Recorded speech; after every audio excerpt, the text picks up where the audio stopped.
Okay, now we are into the game. But I have a couple recommended settings for you for actually getting started. These will make things easier going on. I like to set my visual grid to high. That way, you'll be able to see the difference between different tiles, which will be important later on. Camera follow intensity, basically, wherever your character moves, if it's on high, it will always follow it very exactly. So if it moves from here to here, it will follow it exactly as it goes. If it's low, then it would only go as soon as the character is about to go off screen. But that one is for your own preference. I have mine at a 4x interface scale so that everyone can see what I'm doing, but you can always set these to wherever will do best for you. There are controller bindings, but I will be uh, going over those as well. I always like to have check for news, check for updates, and include beta updates included in my checks. That way it'll always let me know if there is a new update available. I mute music because, well, it's kind of hard to talk over. It is good music, but this is a tutorial. As for the language, pick whatever language it is that you speak. Some of these are incomplete, but these are all made by community members. This is open source and free, so it's all community involvement. Hence why there's a support the game button. You can go to the Patreon page. I am a patron, and it'll give you some extra access to what is planned in the next updates, as well as access to alpha releases, which I highly recommend, especially since this game is being provided for free.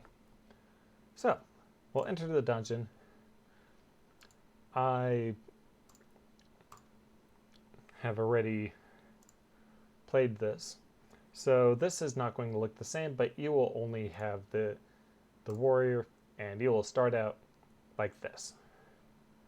This is all of the info that you will have. You click to move around, or use WASD, or your arrow buttons, depending on whatever platform you're using. You can click things to use them, and if you encounter an enemy, then you can hit here on phones or computer, doesn't matter, to attack, or Q. These are your equipped items. You can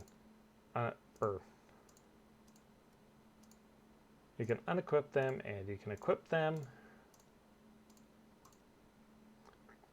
to however you need. And your main task is to get all the way down to level 25, which right here we can see that we're on level 1, and defeat the final boss. For ranged weapons or throwable weapons, I'll put it over here. You can double click, or if you have a keyboard, then this is 1, 2, 3, 4, 5, 6. Hit 1 to select, and hit 1 again to throw.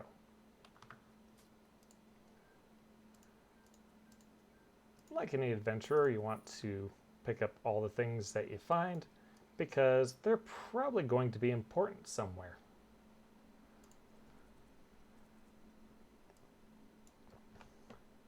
Now, when attacking, it's always smart to defeat whatever you can. Try and get them while they're sleeping, if possible. And there's a lot to learn, but here is your wait button. So you get to wait a turn. You can see right here that it pops up very briefly. If you hold it down, then you will sleep. This is your search button. So if you have, let's say, I want to search these tiles around here. So I want to search these for traps, and I want to search these for doors. Then we click it once, click it twice, and we search a 3x3 area. I'll do it again over here, but we'll do it for computers, so it's E. So E, press again to search, press the tile to examine, E.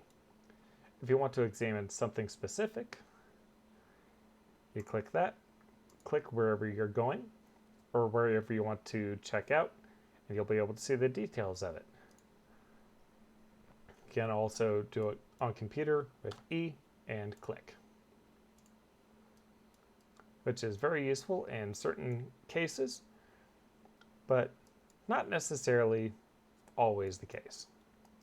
One important thing to note is doing a wide search like this takes a couple turns. Doing an individual search like this doesn't take any turns. You can see down here the difference. So area search popped up there. Individual search, nothing pops up here.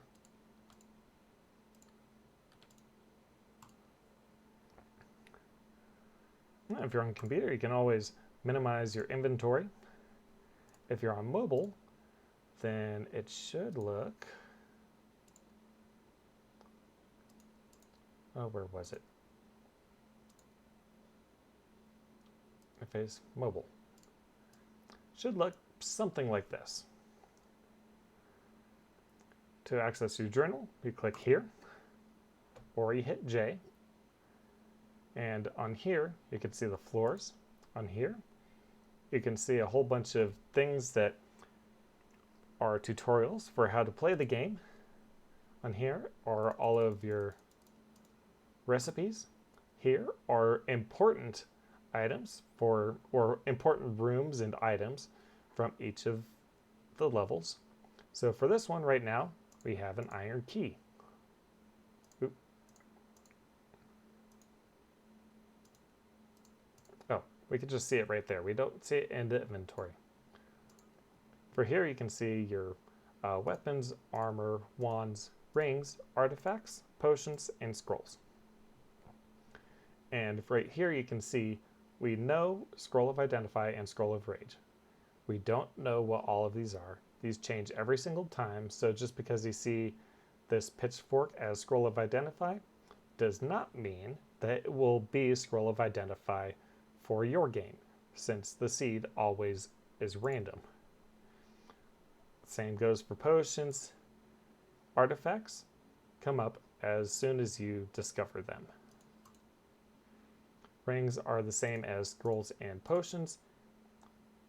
They are many different stones, but we don't know what stone is going to be what. Wands will always be the same. Armor will always be the same, and weapons will always be the same. And these only show ones that you have seen. From here, we can always go to settings and main menu. And the thing about this game is, no matter where you go, no matter what moves you make, there is no save. Every single move saves. So let's go to the store. We'll go to the main menu, enter the dungeon, go back to the warrior. It's right where we left it. So even if I were to close this game, then it would bring me up right here. I think that is it for this video.